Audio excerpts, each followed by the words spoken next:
cable that raises the boom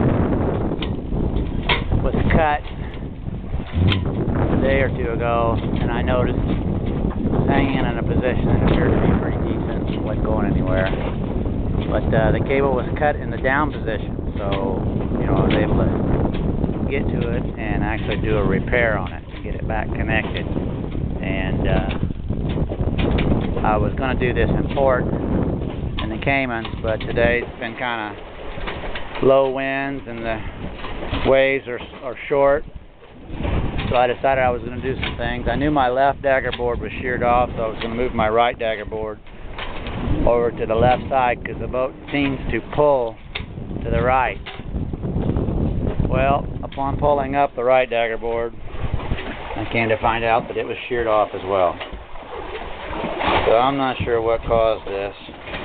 And I was getting some serious pounding that first day out, but I didn't think dagger boards would snap off unless we actually hit something, or they weren't exactly designed excessively long. They only stuck out about 1.5 to 2 feet at the most. Wasn't that big a deal. So I've got low winds. If I had 2 men on board, we'd be doing the spinnaker thing, and we'd be doing just fine, probably 8-9 miles an hour. But I don't think I want to play with the spinnaker. I've lost my front main rope there that raises it. When my front mainsail blew out, and I never replaced that rope because I never thought I would use it. And I'm kind of glad I didn't, because I don't really need to be thinking about trying to put a spinnaker up alone. Putting it up, I could probably do. It's the decision to take it down, and if I make that decision late, I could get really hurt. Or if I just flat get caught and don't get to make a decision, get all kind of problems. So I'm not going to even think about that anymore. So I'm about 200 miles out from the Caymans. I'm headed in the right direction, just not very fast, about 3 or 4 miles an hour. I have enough gas I can motor, so that's always a resort, but I got 5 more books to read, enough water for 3 or 4 weeks, and of course if I start to ration out the food, it would last that long as well.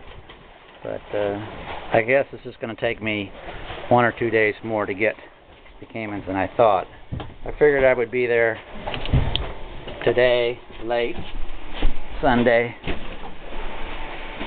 But I still got another 3 days, maybe 4. So we'll see.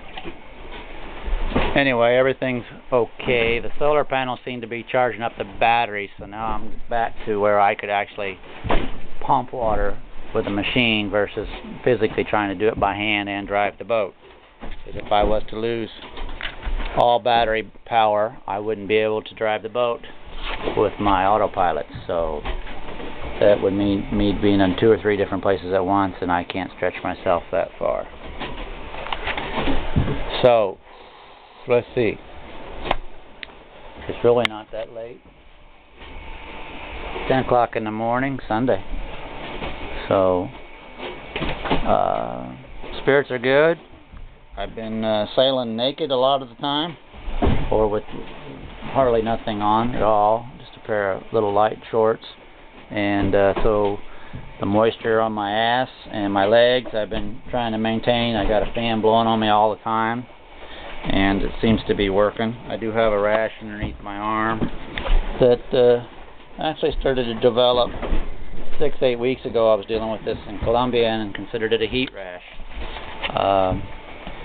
In which case I got rid of it 3 or 4 times and it kept coming back. So it's back. It never did really hurt. It just looks really bad, and I suppose it could get to that point if I don't stay on top of it. A friend of mine gave me some talcum powder, and that's what I've been applying to it. I've also had some other medication that I put on in Colombia, and it looks like blue ink, and that seemed to work as well, and I did throw that bottle in just in case I needed it. So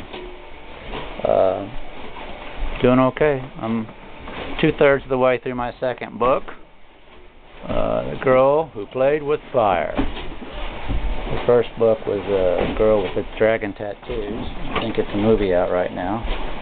And I doubt if the movie's as good as the book. Which I hear that oftentimes, and I never could understand why anybody would read a book if they could go see the movie. Well, now I do. There's a lot more details in the books. It makes it a lot more interesting. I'm sure the movie's good, but they can't quite possibly put all the details out of that book into a movie. So, my broadband radio here, ham radio, the tuner is out of it. It won't tune. I got some pre-selected channels, but I can't go to Pennsylvania. I got a boat out here with a captain that owns a hotel right beside me in Colombia, and he drives a big freighter called the Pennsylvania, and I can't tune him up. I tried to call Royce, and then after trying to push a bunch of different buttons, not knowing exactly what I'm doing, apparently I've lost his channel. So I've got the Maritime Net, of which it's not very clear at this point, but hopefully as I run this thing it might clear up and start doing better. We're doing 2.8 knots. We have 198 nautical miles to go. So that's probably a little over 200 miles. 230, 240 miles. And at 4 miles an hour, that's 60 hours. So we're looking at 3 days. Adios.